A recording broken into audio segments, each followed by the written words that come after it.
Hello guys, ഞാൻ നിലയുടെ അമ്മ. നമ്മളിന്ന് ഫസ്റ്റ് ഡേ ദുബായിൽ എവിടെ പോവാ? ഗ്ലോബൽ വില്ലേജിലേക്ക് പോവാം. അപ്പോൾ വൈകിട്ടാണ് പോകുന്നത്. അപ്പോഴെല്ലാം നല്ല ലൈറ്റ് ഒക്കെ കാണാൻ പറ്റും. ഭയങ്കര എക്സൈറ്റഡ് ആണ്. ഒന്നും പറയില്ല, വാക്കുകളില്ല ആൾക്ക്. ഓക്കെ, ആർക്കുട്ടി എല്ലാം പറയണ്ടോ? ഉള്ള സ്ലൈഡെല്ലാം പറക്കി വെച്ചു. നമ്മുടെ ഹോട്ടലിൽ നിന്നും കുറച്ച് കിലോമീറ്റർ ദൂരമേ ഉള്ളൂ ഗ്ലോബൽ വില്ലേജിലേക്ക്.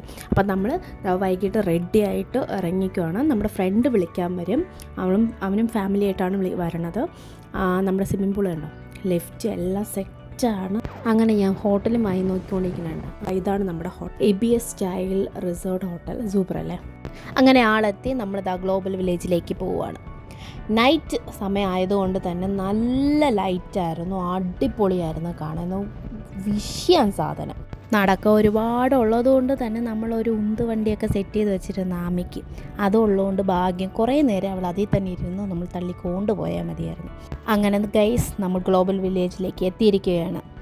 ദുബായ് ഗ്ലോബൽ വില്ലേജ് എന്ന് പറയുമ്പം സീസൺ 29 നമുക്ക് നടക്കുന്നത്. ഇവിടെ നമ്മൾ മെയ് 2 അവിടെ എത്തിയത്. മെയ് 18 എന്തോ ക്ലോസിംഗ് ഡേറ്റ് ആണ്. മെയ് 11 ആയിരുന്നു ക്ലോസിംഗ് ഡേറ്റ്. പിന്നെ അത് 7 ദിവസത്തേക്കും കൂടെ എക്സ്റ്റെൻഡ് ചെയ്തിട്ട് 18 മാറ്റി. 90 പരം കൺട്രീസ് ഉണ്ടായിരുന്നു. അതിൽ എല്ലാ കൺട്രീസിലും നമുക്ക് പോകാൻ പറ്റിയില്ല, കുറച്ച് കൺട്രീസിലേ പോകാൻ പറ്റുള്ളൂ. ഓരോ കൺട്രീസിലും കവാടം കണ്ടോ, അവരുടെ ഓരോ കൾച്ചേഴ്സിൻ്റെ ബേസിസ് ചെയ്തതിൽ. ഇപ്പം ഈജിപ്റ്റ് ആണെങ്കിൽ മമ്മീസ്, ഇന്ത്യ ആണെങ്കിൽ ഇന്ത്യയുടെ ബേസ്, അങ്ങനെ ഓരോരോ നല്ല നല്ല രസമായിട്ടുണ്ടായിരുന്നു കേട്ടോ. അപ്പം നമ്മൾ എല്ലായിടത്തും നമുക്ക് പോകാൻ പറ്റില്ല, കാരണം അത്രത്തോളം നടക്കാറുണ്ട്, അത്രയും ടയർഡാണ്. അപ്പം നമുക്ക് പറ്റുന്ന കുറച്ച് കൺട്രീസിൽ പോയി അവിടെ ഉള്ള മാത്രം എടുത്തിട്ടുള്ളൂ. ഒരുപാട് ജുവൽസൊക്കെ ഉണ്ടായിരുന്നു, പക്ഷെ അതിൻ്റെ ക്വാളിറ്റി നമുക്കറിയത്തില്ല. അപ്പം നമ്മൾ ഇത്ര എക്സ്പെൻസീവായിട്ട് പൈസ കൊടുത്ത് വാങ്ങിക്കേണ്ട ആവശ്യം അവിടെ ഉണ്ടോ എന്ന് വിചാരിച്ചിട്ട് നമ്മളത് വാങ്ങിച്ചിട്ടില്ല. പിന്നെ കുറേ കടകളിൽ കയറി കുറേ ഐറ്റംസ് നോക്കി, അതിൻ്റെയൊക്കെ ഭംഗിയൊക്കെ നോക്കി അതുപോലെ അവിടെ തിരിച്ചു വെച്ചിട്ട് വന്നു. നോക്കണം കണ്ടാൽ നമ്മളിപ്പം വാങ്ങിക്കുന്ന രീതിയിലാണ്, പക്ഷെ നമുക്കല്ലേ അറിയാവുള്ളൂ, വെറും പത്രാസം മാത്രമേ ഉള്ളൂ.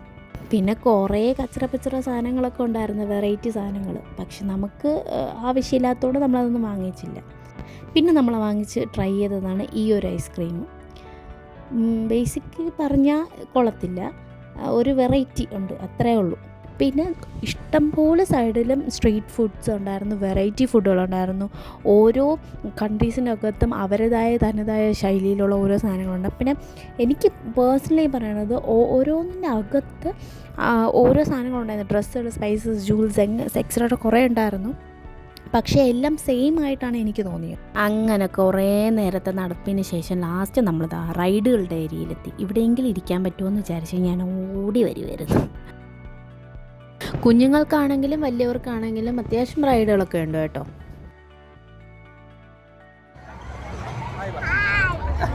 അപ്പം നമ്മൾ ഗ്ലോബൽ വില്ലേജിനകത്താണ്. ഗ്ലോബൽ വില്ലേജിൽ ഇഷ്ടം പോലെ നടക്കാറുണ്ട്. അതുപോലെ തന്നെ ഓരോ കടയിലും നല്ല റേറ്റാണ്. നമ്മളത് ഓരോന്നും ഇന്ത്യയിലായിട്ട് കൺവേർട്ട് ചെയ്ത് നോക്കുമ്പോൾ നല്ല റേറ്റാണ്. ഇപ്പം നമ്മളൊരു ബ്രേസ്ലെറ്റ്സ് നോക്കി, അപ്പോൾ ഓർണമെന്റ്സ് തന്നെ 4 തന്നെ 100 ദിർഹമാണ്, അങ്ങനെയൊക്കെ. അപ്പോൾ പിന്നെ നമുക്ക് അത്ര വർത്ത് തോന്നിയില്ല.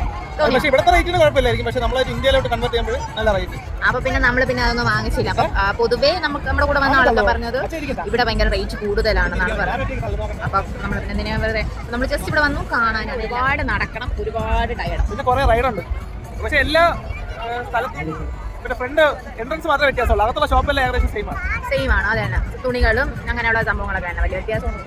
ശരിക്കും പറഞ്ഞാൽ നമ്മളിവിടെ കനകുന്നിൽ വരുന്ന ഒരു സംഭവത്തിന്റെ ഒരു വലിയൊരു സംഭവം. ഇതാണ് വണ്ടർ പാസ്. ഇതുണ്ടെങ്കിൽ ഏത് റൈഡിലും കയറാൻ പറ്റത്തുള്ളൂ. പിന്നെ ആമിക്ക് ഇങ്ങനെ കുട്ടികളുടെ റൈഡുകൾ കയറിയപ്പോൾ ഹാപ്പി ആയിട്ട് കുറേ റൈഡുകൾ അവൾ കയറി. പിന്നെ എനിക്കാണെങ്കിൽ റൈഡുകളെന്ന് പറഞ്ഞാൽ പണ്ടേ പേടിയാണ്, അതുകൊണ്ട് ഞാൻ ഒരു റൈഡിലും കയറിയിട്ട്. പിന്നെ എൻ്റെ ഹസ്ബൻഡ് ഇതെല്ലാം ഭയങ്കര ഇഷ്ടമാണ്, അതുകൊണ്ട് എന്തെങ്കിലുമൊക്കെ കയറും. ഇതിൽ കണ്ടോ, കയറിയിട്ട് തോറ്റ് തുന്നമ്പാടി വന്നേക്കണുണ്ട്. അങ്ങനെ ആമെ കുറേ കുട്ടിയായിട്ടുള്ള കുറേ റൈഡുകളിൽ കയറി അവൾ അവസാനം അത് ക്ഷീണിച്ചപ്പോൾ എൻ്റെ ഹസ്ബൻഡ് കയറണുണ്ടോ, ആ ഉച്ചത്ത് പോയി താഴെ വീഴാൻ പോകും. ഇത് കാണുന്നതേ എനിക്ക് പേടിയാണ്. അത് കഴിഞ്ഞ് എല്ലാം കഴിഞ്ഞപ്പോൾ അവിടെ ഫയർ വർക്ക്സൊക്കെ നടത്തി നല്ല രസമുണ്ട് കേട്ടോ. നല്ല വൈബിലൊക്കെ നിന്നപ്പോൾ ഞാൻ കുറച്ച് പട്ടി ഷോയൊക്കെ കാണിച്ച്, അതിന് ശേഷം അവിടെ നമ്മൾ വായി നോക്കി നടന്ന് കറങ്ങി തിരിച്ചു വന്ന സമയത്താണ് ഫേമസ് ആയിട്ടുള്ള ടർക്കിഷ് ഐസ്ക്രീം അങ്ങനെയുള്ളതൊക്കെ ഉണ്ട്.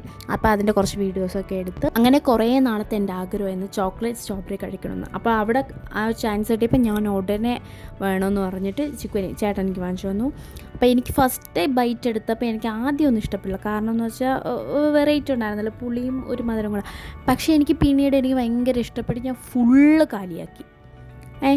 നല്ല ഇഷ്ടപ്പെട്ടു. എനിക്കും നമ്മൾ 3 പേർക്ക് നല്ലതുപോലെ ഇഷ്ടപ്പെട്ടു. അങ്ങനെയാണ് നമ്മുടെ ഗ്ലോബൽ വില്ലേജിൻ്റെ വിശേഷങ്ങൾ. എങ്ങനെയുണ്ട്? സൂപ്പറല്ലേ? സത്യമായിട്ട് അടിപൊളി വ്യൂസ്. പിന്നെ നമ്മൾ നല്ല വിശപ്പുള്ളതുകൊണ്ട് നമ്മൾ നേരെ തലശ്ശേരി റെസ്റ്റോറൻറ്റിൽ പോയി. അവിടെ പോയിട്ട് ആദ്യമേ ഒരു കോംപ്ലിമെൻ്ററി ആയിട്ടുള്ളൊരു സൂപ്പും ഈ സാധനവും തന്നു. നമ്മളതൊക്കെ കഴിച്ചു. പിന്നെ ഒരു പൈനാപ്പിൾ ജ്യൂസ് ഞാൻ വാങ്ങിച്ചു. പിന്നീട് നമ്മൾ വാങ്ങിച്ചതാണ് ഈ പ്ലേറ്റർ എന്ന് പറയുമ്പോൾ ടിക്ക ഐറ്റംസ് ആണ്. ടിക്കയുണ്ട്, ലാമ്പുണ്ട്, ബീഫുണ്ട്, മട്ടനുണ്ട്, ചിക്കനുണ്ട്, എന്തൊക്കെയോ ഐറ്റംസ് ആണ്. എനിക്ക് കുറച്ച് ഇഷ്ടപ്പെട്ട്, കുറേ ഇഷ്ടപ്പെട്ടില്ല. പിന്നെ ഒരു ചിക്കൻ നഗറ്റ്സും ഒരു ബീഫ് ബർഗറും ഇതെല്ലാം കഴിച്ച് നമ്മൾ റൂമിൽ പോയി. അപ്പോൾ ഇനി അടുത്ത വീഡിയോ കാണാം. ബൈ.